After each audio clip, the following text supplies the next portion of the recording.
Hello' guys, আমি আহিছোঁ সৰলপাৰাত ঘূৰিবৰ কাৰণে। বহুত এটা ভাল ঠাই।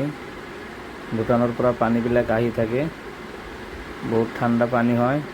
আমি গোটেইকেইটা এনজয় কৰি আছোঁ। তাৰপিছত আপোনালোকে যদি আহিব খোজে আহিব পাৰে। বহুত ভাল এটা জেগা হয়, এটা ধুনীয়া লাগে। বহুত মানুহ আহি থাকে ইয়াতে। পানীও বেছি নাই, অলপ চলপ পানী আছে। আমি চাই আছোঁ, ফটো উঠি আছোঁ।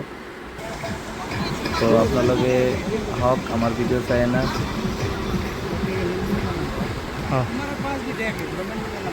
बाय करो।